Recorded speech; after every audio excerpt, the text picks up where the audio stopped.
So again, welcome all of you for attending. Today, this webinar is part of 3 webinars, a webinar series. The first webinar will be focusing on a high-level introduction. So today we're going to be touching on some high-level stats, as well as some of the resources and supports available for alcoholic beverage companies in Alberta to help you successfully make decisions on whether to export your products. The second and third webinars, we plan on taking more of an in-depth look specifically at the US market in particular. So the second webinar is actually taking place next week. We will be joined by the American Spirits Exchange, who will give us an overview of how the US alcoholic beverage industry is regulated. The US, some more information about the 3-tiered system, requirements about getting your brands approved, as well as exploring different models of entering the US market. The third webinar we are planning, and stay tuned for details, will probably take place in February, and we're hoping to have a panelist of experts, specifically again targeted to the US market, to give us some more details on the ins and outs and what they're looking for as distributors, importers, of helping you get your product to the US. And with that, back to today's webinar. Today's, again, high-level overview of kind of what kind of resources are available for you as you start your export journey. So first off, we'll be sharing some market intel, some stats that we have available on the market. We'll be looking at, what resources and supports are out there in Alberta to help you make some decisions and decide if export is the right fit for your company. So to help us with that, we'll be hearing from the Canadian Trade Commissioner Service about the regional office and what kind of supports and resources they have available, and a grant program that they offer. We'll be hearing from the Trade Accelerator programs in both Calgary and Edmonton, and I believe they have a wonderful case study for us as well of a company who's successfully been through their program and how they got into market. And then you'll hear from myself about Alberta Agriculture's resources and supports that we have available, as well as a grant program that we have, which will be followed by questions. If you do have questions, we please ask that you put them into the chat box. If you could please address it to all panelists, that would be excellent. Feel free to type questions throughout the presentations. However, we will be waiting till the end to answer questions to make sure we get through all the material, and possibly some of your questions might get answered in the meantime. So with that, next slide.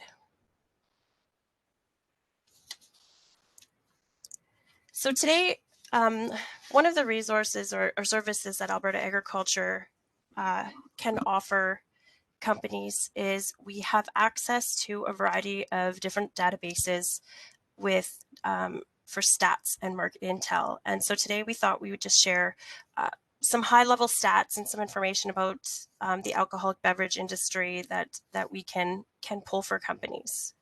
Next slide. So in Alberta, as many of you know, we're quite lucky where we have a wonderful climate, a great access to malting barley. We have we have great quality, world-renowned ingredients for our products.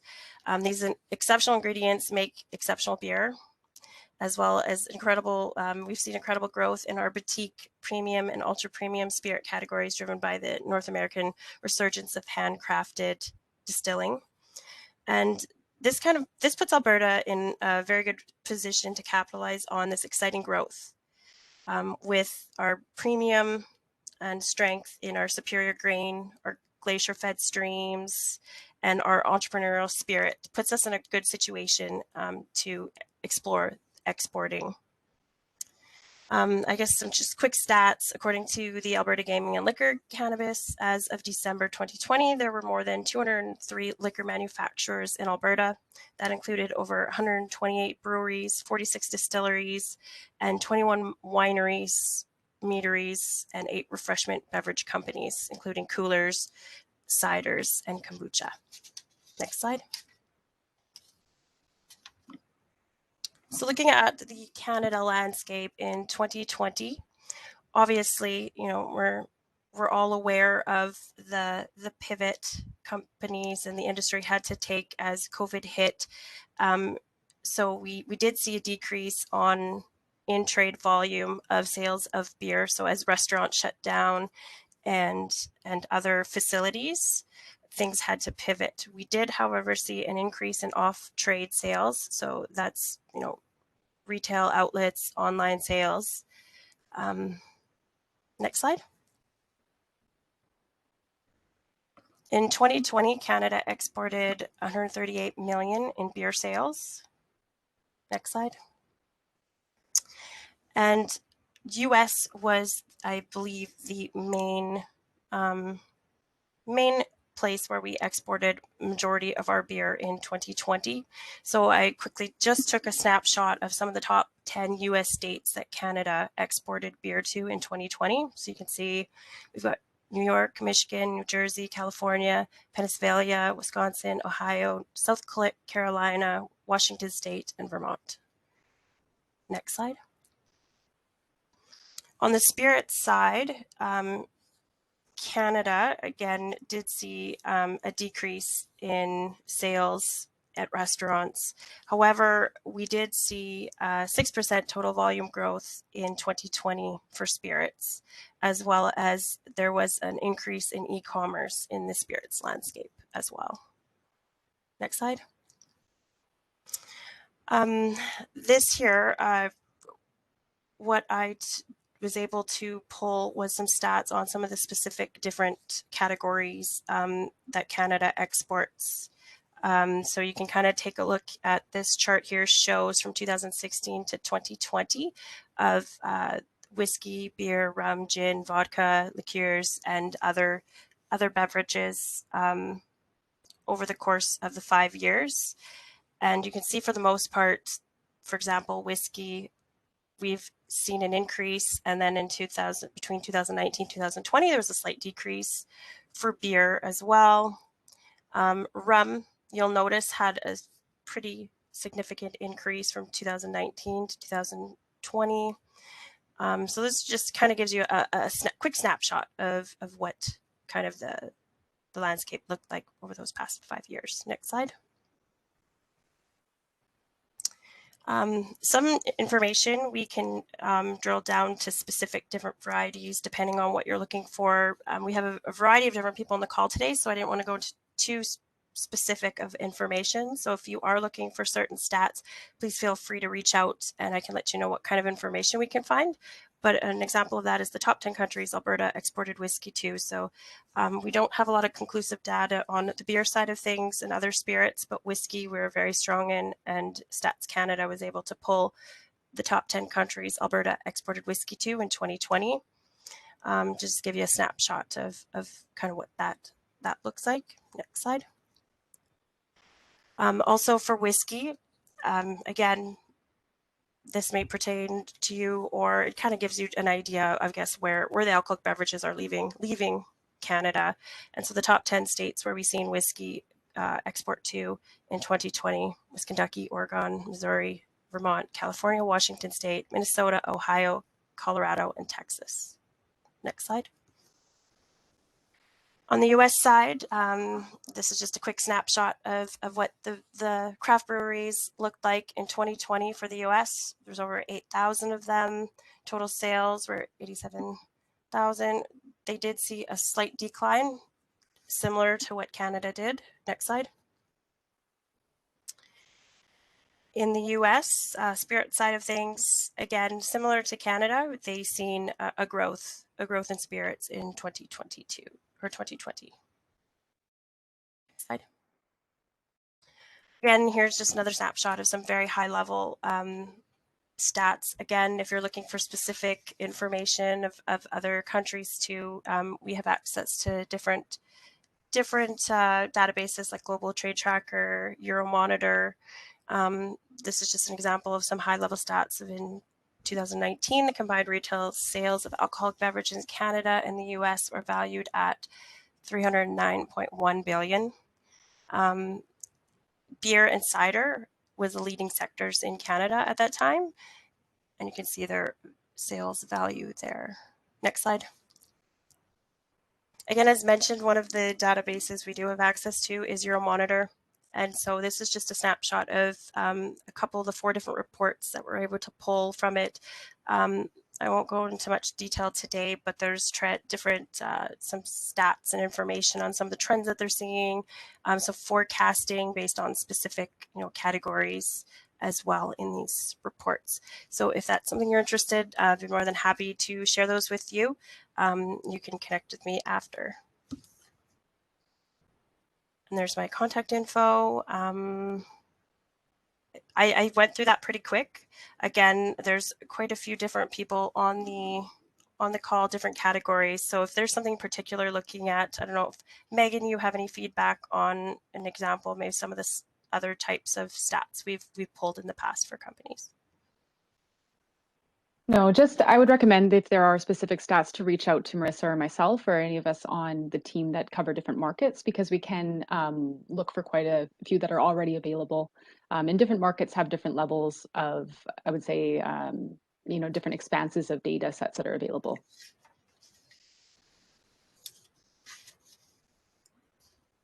Excellent. And next slide, Kellen.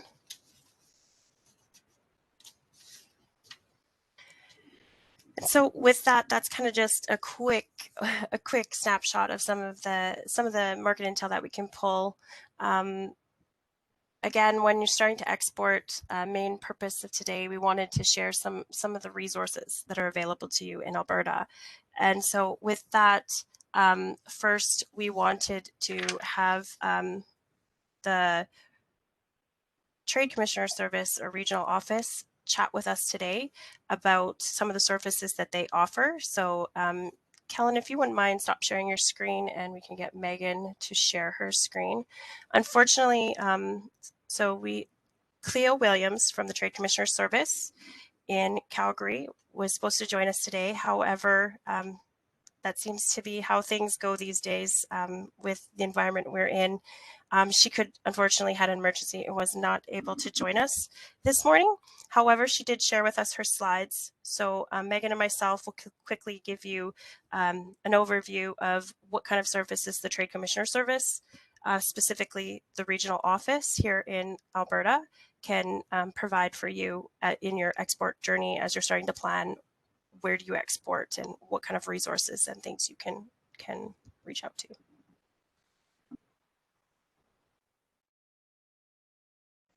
Megan, it looks like you're on mute.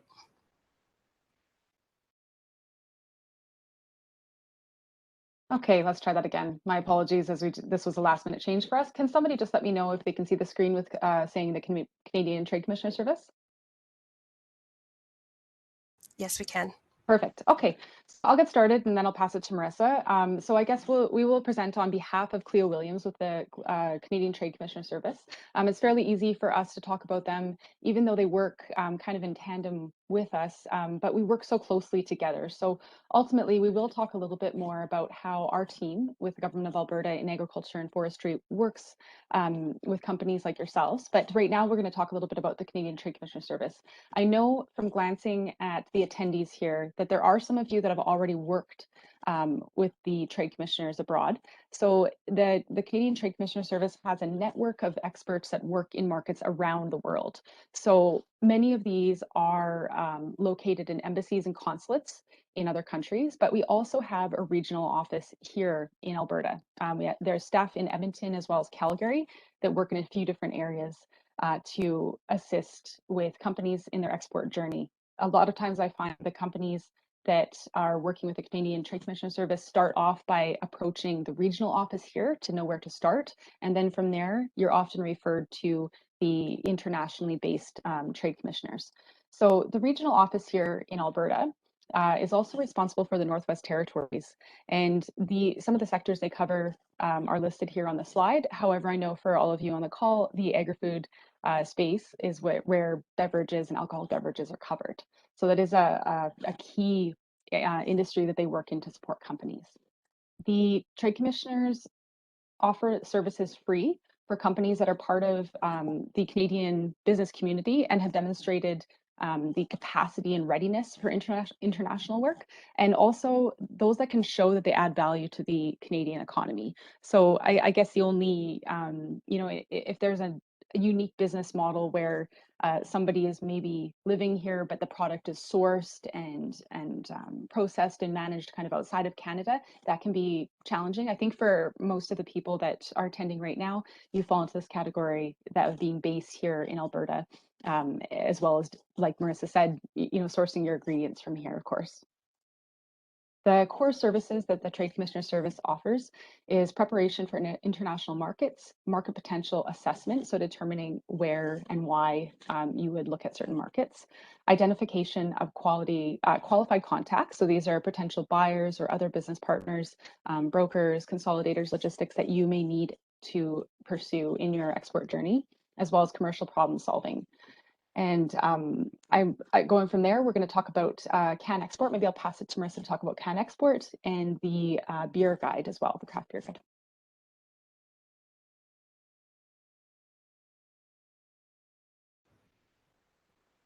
Sure. Again, another resource, if you mind switching slides, Megan. So as you're exploring your export journey to some of the resources out there that through the Trade Commissioner Service is a grant called the Can Export. I believe probably some of you on the call are very familiar with this grant. The grant has just, I believe, reopened here in January for the next, for the federal government's next fiscal year. So projects starting April 1st that go to March 31st of 2023. It looks like it's this year, which I believe is different than previous years, is a 50-50 cost share for $10,000 to $50,000 in funding. Next slide. So eligibility is companies that meet the basic eligibility criteria of incorporated. So you have to have a revenue between 100,000 to 1 million. You have a legal name, corporation, standard types of information. What's nice about Can Export, if you have any specific questions, I don't know if you've accessed them before, but Cleo is a great contact if you're working through your application. I know that they offer services that they will take a look at your grant application and give you some feedback as well. I believe as long as you give them 3 to 4 kind of business days, you're not applying at the end of the deadline, they'd be happy to help you take a look at your application or answer any specific questions that you might have about the program and eligibility for different activities maybe you're looking at including. Next slide.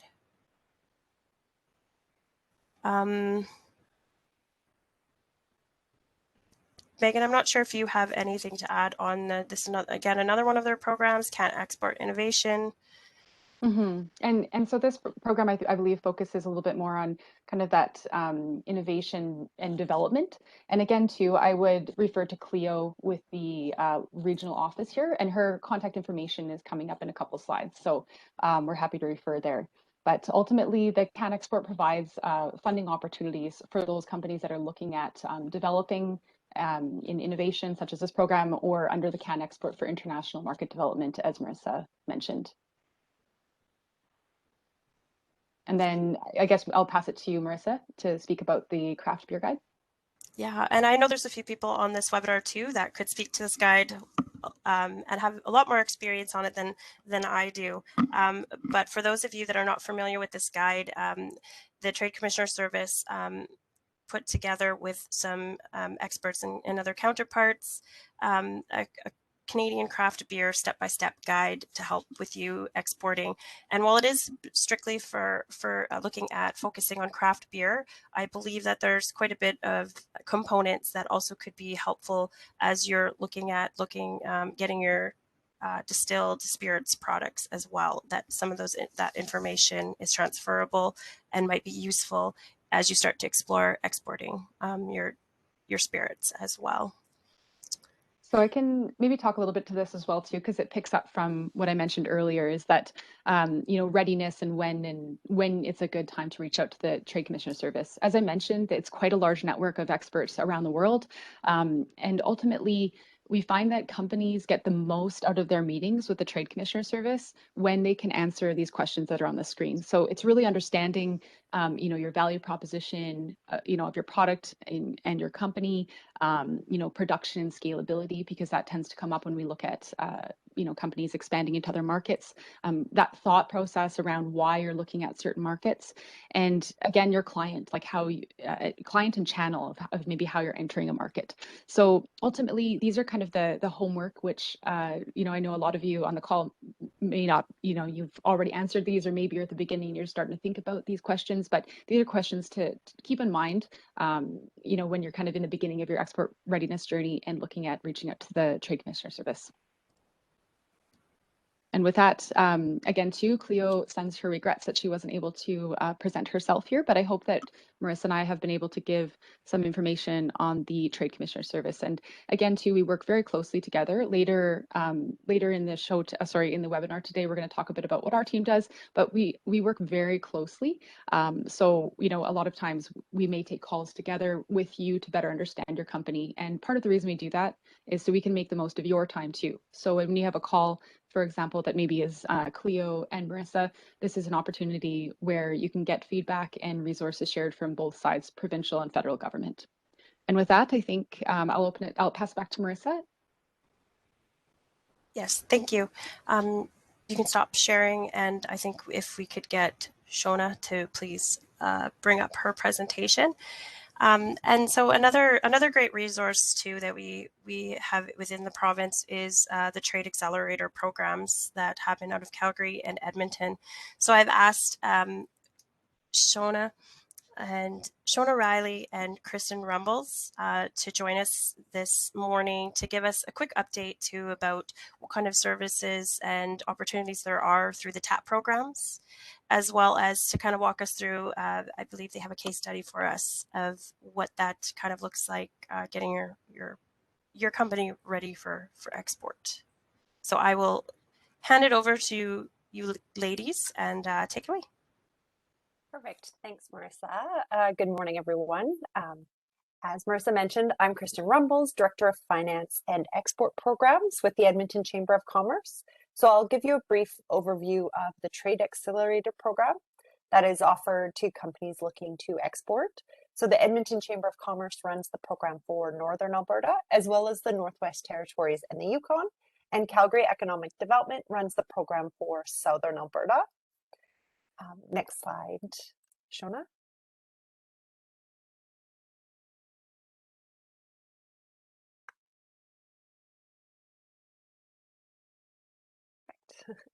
So over 6 weeks, the Trade Accelerator program helps small and medium-sized enterprises develop and execute a personalized export plan focused on their target international market with the guidance of industry experts.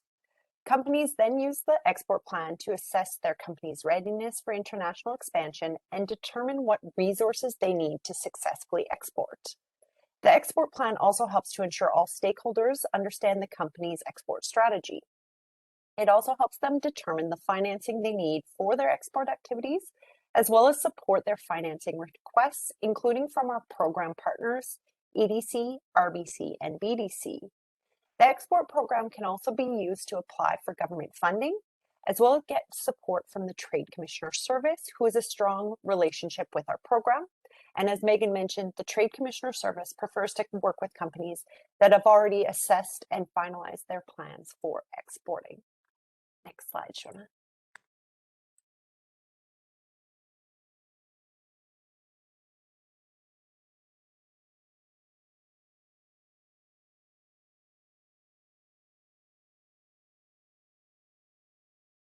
There we go. So the Trade Accelerator program is being delivered both virtually and in person in 2022. So whether it's virtual or in person, the program covers critical topics for potential exporters, including strategic planning, support and advisory resources, international legal and tax, international financing options, supply chain management, and sales and marketing strategies to support international growth.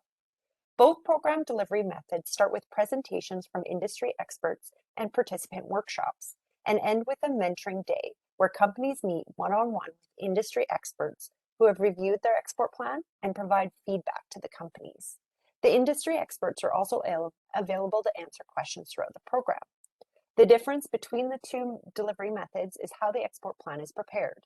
So the in-person program has a designated export plan day where each export plan section is reviewed and companies start working on their export planning in class.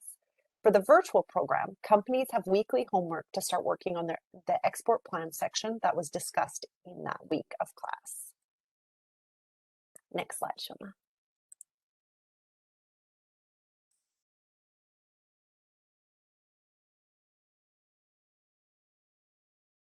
Perfect. So to participate in the program, the most important criteria is that the company has taken exploratory steps to start exporting, or they are already exporting and want to expand into new markets. The second important criteria is the commitment of at least one company executive to attend all program sessions and complete the export plan. Each applicant company is interviewed by a program manager to assess whether they are a good fit for the program, so that they and the other participants will get the most value from the program. I will now pass it over to my colleague, Shona Riley with Calgary Economic Development, to go through a case study of a brewery who is a TAP alumni. Shona, the floor is yours. Thank you, Kristen. And sorry, I was clicking right away to the next slide, but it was very delayed. So I am Shona, and I am the trade manager at Calgary Economic Development. So we are a small and mighty team, and we support all things Trade Accelerator program, and then also the aftercare with companies as they have completed the program. So I'm here to do a quick case study on a company, a beer company, a brewery that has exported to multiple markets. So this is Dandy Brewing Company, and I'm sure that many, if not all of you, know them. And Matt, who's fantastic, who's the sales director and the co-owner. And they actually completed the program in May of 2020, which seems forever ago now. And a big thing for them is that, so they have been successful in exporting to multiple markets, Japan and the US, and they actually did do a couple test shipments to Australia. So they've really been able to utilize their support that they, and the knowledge that they gained in the program to export.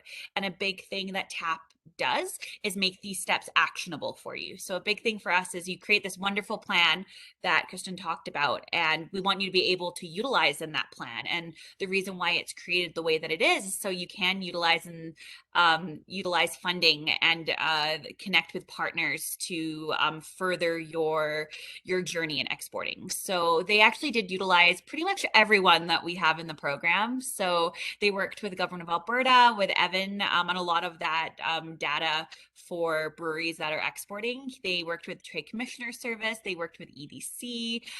They worked with ourselves closely. They worked with our transportation and logistics firm. So they did get that really kind of holistic support that TAP is all about. Now, some things that made them successful in doing this when they made their plan is they really did take a regional or a more honed in focus. So one big thing I say to companies as they're looking at exporting and they're creating that export plan is, if you tell me just the US or all of China or all of Japan, I am going to come back and say, but where? So that's like saying all of Canada. So they really did hone in when they did their plan on what regions in these specific markets, or they did a lot of research so they could see where the pulls were. And maybe they connected with distributors that said, actually, we focus on this region and we think that you'd be a good fit in this region. So I would say a big thing that they did is they looked at it like a piece of the pie instead of the whole thing. So I would definitely do that as you're looking at the US. And reach out to these support services. So that's one thing that they did that we really do say that is pivotal in your export plan, is that these services are here to support you. So Government of Alberta, Trade Commissioner Service, EDC, that's their main goal.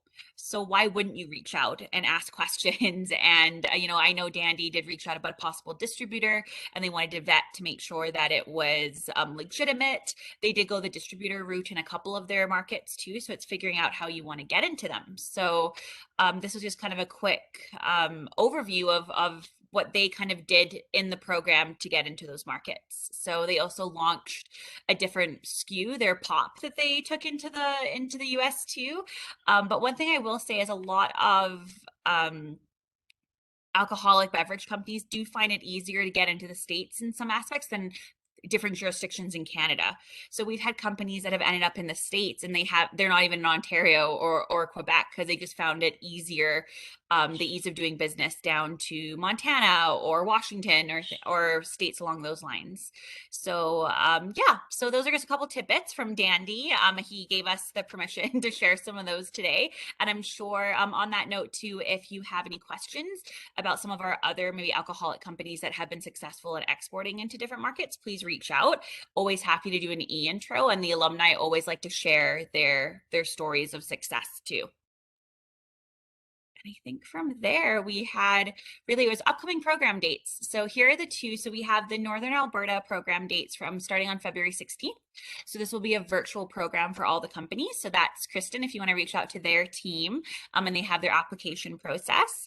And then ourselves in Calgary and Southern Alberta, we start on February 2nd. We have a hybrid, knock on all of the wood, that we're going to be able to do a little bit of in-person items in tandem with the virtual days. And then we have an Alberta-wide one starting April 26th, and that's going to be a virtual program for Indigenous-owned, led, and managed companies. So if you have any companies that you know from the Indigenous-owned standpoint, please let us know, because we do take that very, very seriously, and we're looking at really growing that side of our program this year too. So other than that, I know we're gonna have a more question period, but here's just two contacts, myself, and then I know there's Shelly from the Edmonton team also, but there's Kristen, and I have my trade team, David and Thomas too. Always feel free to reach out, even if you're not sure if you're a fit for the program or if you're at that right stage. A lot of, we say that there's some of these requirements for the program, but some of them might be as easy as a phone call to talk out some of these and see where you're at. And I always say anyways, we have a little bit of flexibility with that acceptance to the program. So it's better to reach out and just confirm with us. And then Kristen, did you have anything else before we hand it back over? I was just going to add too, yeah, if you don't feel you're quite ready for the program, it's always good to reach out, because both Shona and our team up in Edmonton have a good network of companies and organizations and resources. So we might be able to help you get ready to be ready for the program, I guess, because we have those individuals that can help you even before you're fully ready to create an export plan. Exactly. And, and it's always worth a little, I always say anyways, I'm happy to have a coffee or hop on a phone call. It's all part of our job. So we're always happy to help. And with that, I'm going to stop sharing and hand it back over.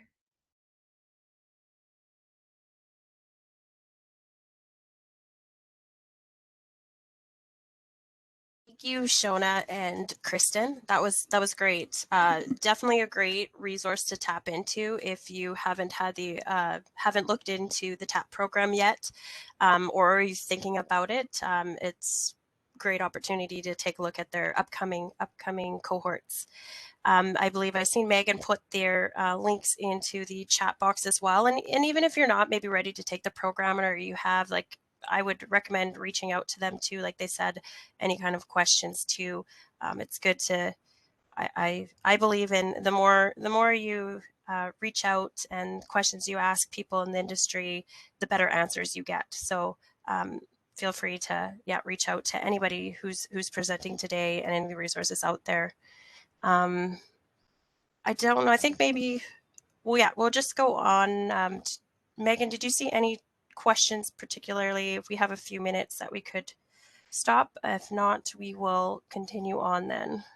No, there's no questions in the chat, but again, if any of our participants have questions, please type them to all panelists in the chat box, and then maybe while we're presenting the next short section, we'll have a few questions that we can answer. Just before we move on, I do see a question for Shona and Kristen. What if you are outside of the Edmonton or Calgary area? Can you get involved with the TAP program? Yeah, absolutely.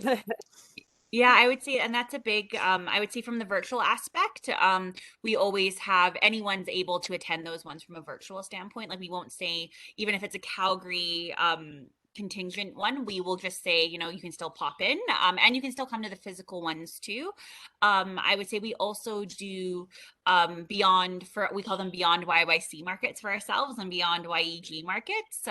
So we do run more specific cohorts in, for instance, like Lethbridge, Medicine Hat, Banff Canmore, Red Deer, Fort McMurray. So those ones do pop up too. And the main difference between the two is if we're doing one in your jurisdiction, we'll actually have, you know, a lot of speakers from your jurisdiction there. But let's say you're from Medicine Hat. If you come to a Calgary cohort, you're probably going to have the reps from Calgary speaking at that cohort. That being said, though, we're always happy to do an e-intro for your specific reps in your city, but they do all work in tandem together, and a lot of them are regional, but I do know that it's nice to be able to have someone you could physically go see in your city too.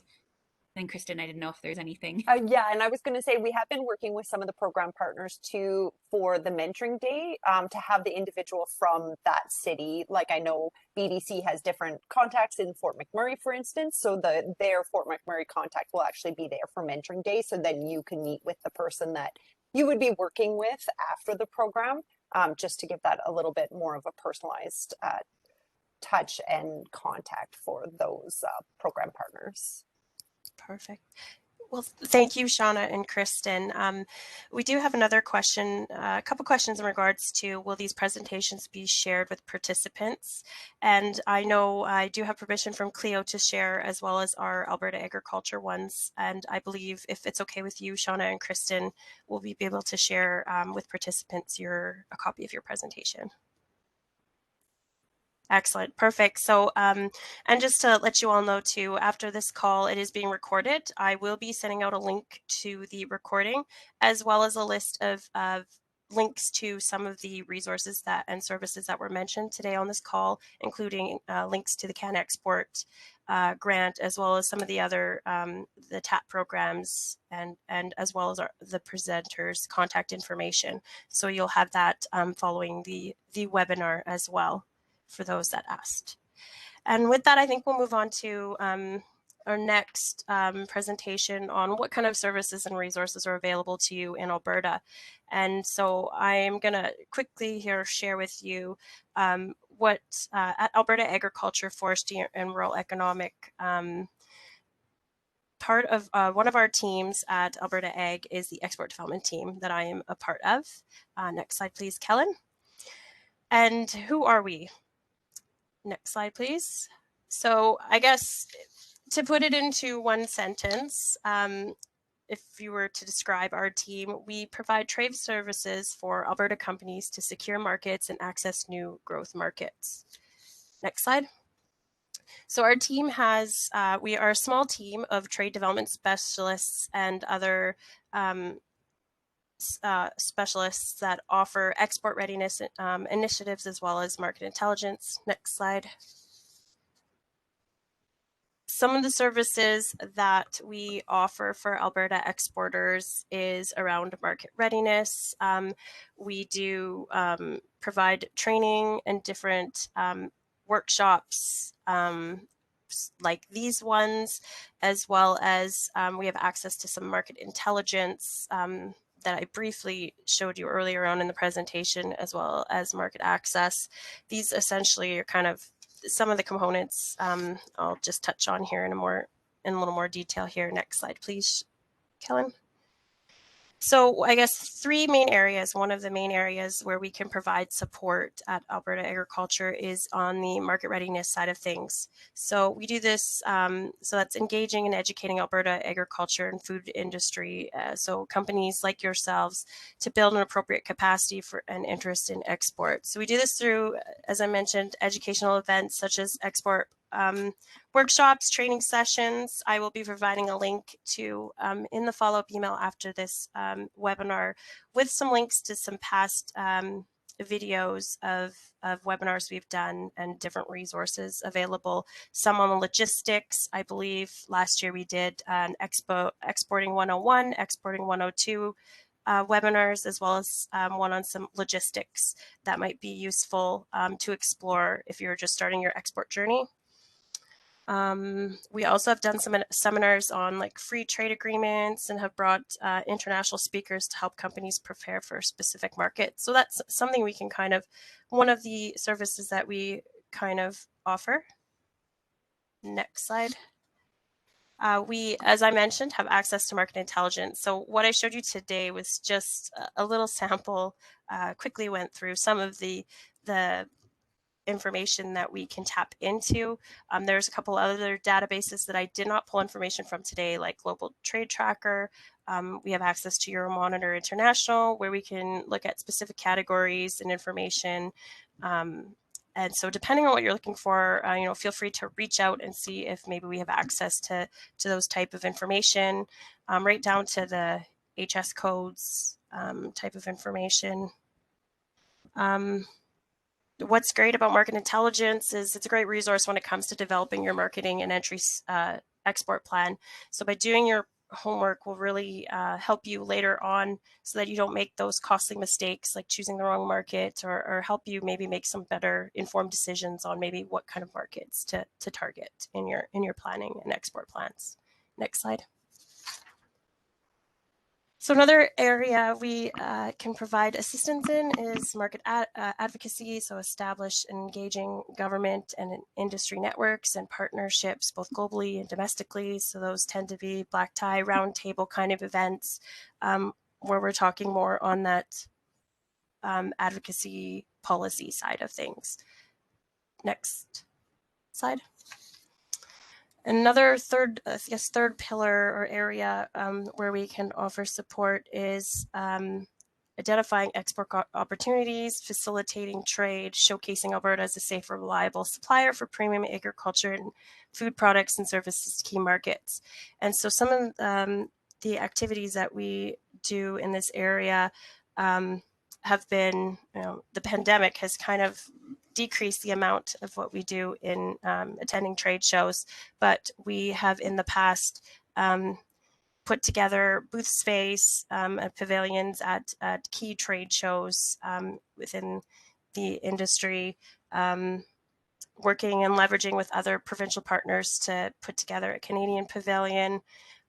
We've also around trade shows, we tend to like to try to offer additional programming like B2Bs, store tours, different activities like that.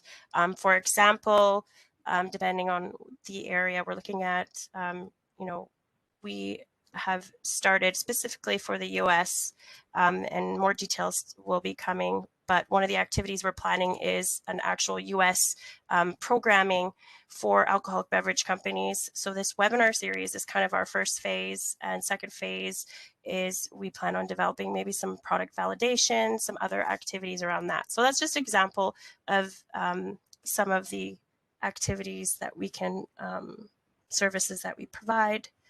We also take part in incoming trade missions. So we will help support and plan those that different companies or buyers that want to come to Alberta and tour other tour companies and facilities within Alberta. We help support and organize opportunities like that. Next slide. Also, and you could just, I think, click it one more time, Kellen. Thank you. Also, what was kind of mentioned in our, when Megan and I were presenting for the Trade Commissioner Service is, as well as working with our regional trade commissioners, we also have connections to international trade commissioners and international connections. So that's another resource we can be, is we can tap into those expertise and networks and buyer connections to help companies enter those markets. Of course, this includes our Alberta international offices, but also connection to buyers, distributors, consultants, traders, and so on. And so I guess ties in nicely. An important extension of our team is our Alberta International Office Network. Alberta maintains international offices throughout the world at many locations that are shown on the map here. Recently, we just added Minneapolis location. So Kellen, who's attending the call today, has recently just joined our team. We're quite excited about that, extending our reach in the US market. And so we have access.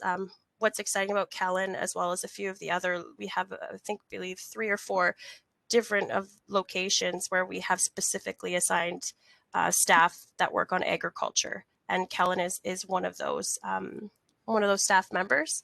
So we have access to those resources as well. Next slide. And this is just a quick slide to put some faces to names. This is our current team. It ebbs and flows as most teams do, but currently this is a snapshot of our team in Alberta. How we are split is we operate based off a geographical area. So if you're looking, for example, to export to Mexico or South America, Megan is our contact at Alberta Agriculture for that specific market. I'm myself team lead for the US, as well as we have different areas like Greater China, Europe, India, as well as any of the areas not listed, for example, like Australia, are more reactive markets for us. So we can provide assistance, but we just do not have a team lead for that. So feel free to reach out to any of our team members, and we can try to assist you the best we can, help make connections, any of the other resources that we've mentioned previously in the presentation. Next slide. Also, some of the other resources that we offer is we have an export catalog that we put together each year, designed for importers, distributors, and buyers located outside of Canada. And this catalog features any agriculture products, companies, services that Alberta exports internationally. So if this is something you're interested in, it's a service that we offer, and this catalog does get shared quite often. It's something that we hand out when we get approached by buyers and other international partners looking for Alberta-specific export companies. We also have a monthly newsletter that we circulate, and that covers high level, like highlighting events or different trade missions or project results, or other maybe stats or studies or reports that come across our desks. We share that as well. So if that's something you're interested in and you're not part of our monthly newsletter, you can email agrifoodexports@gov.ab.ca or connect with myself or one of my other colleagues, and we can get you hooked up onto that newsletter. And also we have, as I mentioned, Export Basics. We have some fact sheets and different webinar links available on our website that I'll share with you after the webinar as well, that you can look at to help you prep for exporting. Next slide. Also at Alberta Agriculture has a grant program. Our team doesn't specifically administer this grant program, but we do. Our colleagues in the grant team do. And one of the grants that potentially might be of interest, worth looking into if you haven't before, is the Canadian Agriculture Partnership Grant. That's the web link right there. Again, I'll be sending out more details, but it is a great resource maybe to check out to see. One of the programs that specifically would relate are the value-added program. Currently, they're not accepting applications, but they do typically open in the spring. I would recommend taking a look at it, seeing what the eligibility is, and there is an option to subscribe to receive program announcements as the program opens. This particular grant can cover anything from attending trade shows to purchasing equipment to product development. So I'd recommend taking a look at that to see if it fits one of your projects or your export plans. Next slide. again, that's it for me. If you have any questions, feel free to reach out to any of my colleagues that I showed in the presentation, or direct email, as well as myself. Maybe before I open to questions too, I'll just open it to Kellen and Megan if they have any additional information of maybe they want to share or add to the presentation.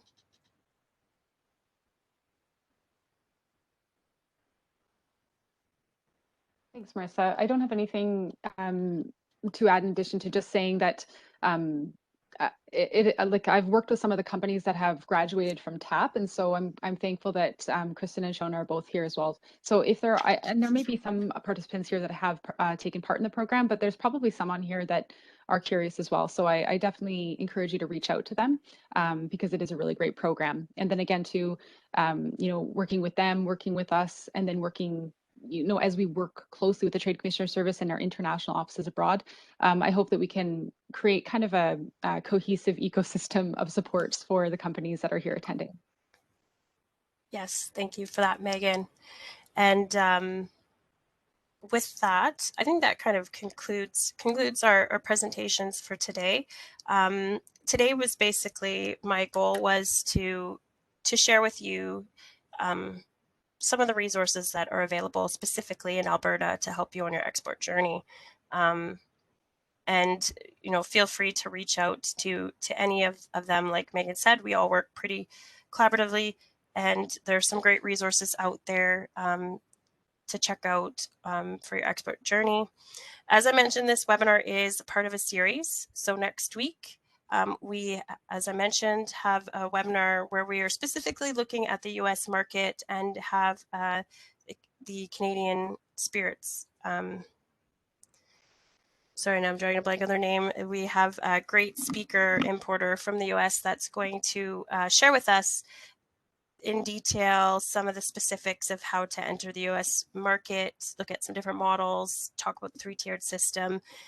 So if that interests you and you haven't signed up yet, I will include the link in my follow-up information after the webinar, as well as stay tuned to the third webinar, date still to be confirmed, of a panelist opportunity to look at a little more detail with some more specific experts within the US market as well. And with that, maybe we could take a look at, see if there's any specific questions and give people some time to enter your questions into the chat. While we're waiting for that, I thank you all for answering some of the questions that we sent out prior to the webinar as well. A lot of your questions, I noticed too, may not have been answered on this webinar, but I believe in our next two webinars in the series would answer quite a few of the questions. So I would recommend tuning into that one. Or if you have any specific questions for today, I'd be happy to answer them as well.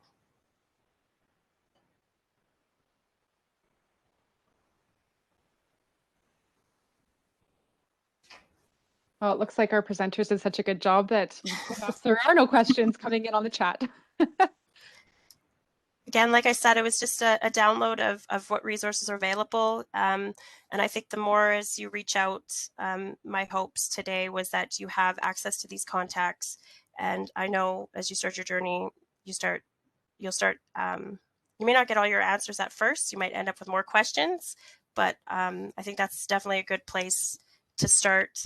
And again, just to let you know, we're here to answer any questions and see if we can guide you along your journey to determining if export is the place for your products.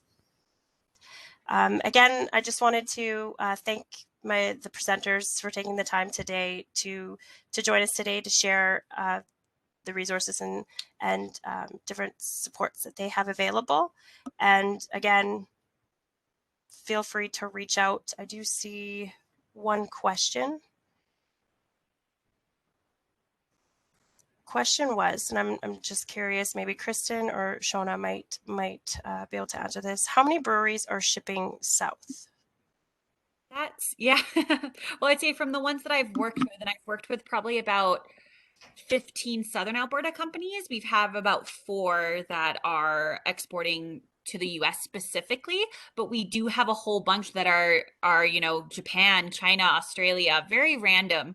And I would say let's not forget the distilleries. We also have a lot of distilleries that we work with, and likewise we have a few of them that are in the south, but it really they've looked all over. So that's something I know we're looking specifically at the south in these webinars in this series, but we always say the world's a very big place, and when you're doing that market research, I think it does really validate where your specific product could go. It really depends on the brewery too. So on what's already in market and things along those lines. I could get on such a tangent about about those items, but I won't. But feel free to reach out if you have any more specific questions.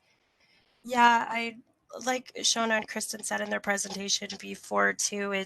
I guess some states, I guess it's depending on where you're wanting to go. Some states are going to be easier to get into, and I'm hoping we explore that a little more in the upcoming webinars too. I guess it depends on, again, like Shauna said, your brewery, what you offer, and where you're trying to where your target audience might be in the South. And what kind of barriers might be to get there. What do you have to overcome to get to that market? Again, the U.S. market is a competitive market. If we're talking South, it may not be in the market for you, it might be. So that's where your market research comes in, your export plan, and coming up with, I've noticed companies that come out of the TAP program too. I like that they come out with a very clear kind of maybe direction of focus in the US too. Like Shauna mentioned, a lot of people say when they first start out, they want to export to Japan or US, but it's just like Canada too, right? It's very big and each area is kind of different. That once you start doing your research and kind of get a better handle of what your product is and what you want to accomplish going south too, can help you maybe determine which market region might be the better fit, and is there space for your product in that market category too, in that destination, or if it's the US. I don't know if that's your question. Again, if you want to have more details, I know Shauna and like myself too, we could probably talk for a very long time, and I guess it depends on what your product is. So feel free to reach out, and we'd be happy to talk more. And then Marissa, I do see another question. Is it okay if I answer it? It says You bet. Yeah, I would say I've seen both sides of the export experience. So would you consider it successful? I would say that I've seen some companies that have gone in like Dandy, and they've planned and they've started off on a scalable level. Maybe it's test shipments. Maybe, they've worked at getting that distributor that has supported them. I've also seen a company go in that had not done the proper research and got in some trouble in the US for how they shipped and kept their beverages. So that was so it's multiple. I would say it depends on the work that you've done to get in and making sure you're covering all your bases. And I think that's when you reach out to some of the experts that are on the call today. But I would say largely successful, but it's the planning that went ahead. So for instance, right before, I know it seems like an eternity ago now, but right before COVID, I went on the New Exporters mission that Government of Alberta put on as an attendee with some of I think we had 2 distilleries, a brewery, a non-alcoholic brewery, and that was really valuable for them to actually go into market and see the different chains, chat with the distributors. We did a tour around the city that day. So things like that people have done to make them feel more prepared at going into those markets have also made them be more successful, I think. Yeah, and I think knowing what you want to out of a distributor and a broker too, what's the best situation for you, because not all distributors and brokers are the same. And I guess it's doing some research too of what the environment looks like in whatever country you're going to, and that what might be the right fit for one brewery might not be the right fit for another brewery too. And I guess it really depends on what you're trying to accomplish in that export market too. Yeah, I would say on that note too, because there was a question about distilleries exporting to the US, is doing your research on your distributor, because they have a lot of exclusivity agreements. So once you commit to that distributor, you don't get to be like, oh, they're not working well, it's not a good relationship, I'll just use another distributor as well. They're not usually that flexible. So I think I know Trade Commissioner Service for sure has some contacts with distributors in the US. So just asking them to to kind of vet those distributors will help too, so that you're not end up in a contract that doesn't work for your company. Exactly. Yeah, I would say that's probably one of the main questions I get from a lot of our alumni for cold questions is they send me a note and they say, Shona, this distributor or store and chain has reached out to me. I have no clue who they are. I've never done business with them before. Is there a way to figure out if they're reputable? And that's when we usually send it to in-market support, and they can say, they've worked with Canadian companies before and it's been, it's looked like it's been a pretty good relationship. You won't, that's a perfect world answer, but sometimes we'll say, we haven't seen them work with any Canadian companies before, or, maybe there has been a couple experiences that have been a little bit all over the place. So I'd say that that's one of the really valuable things. And it's one quick question that I think can save you a lot of hassle in the future. For sure. Thank you, Shona. Any other questions, comments from our presenters?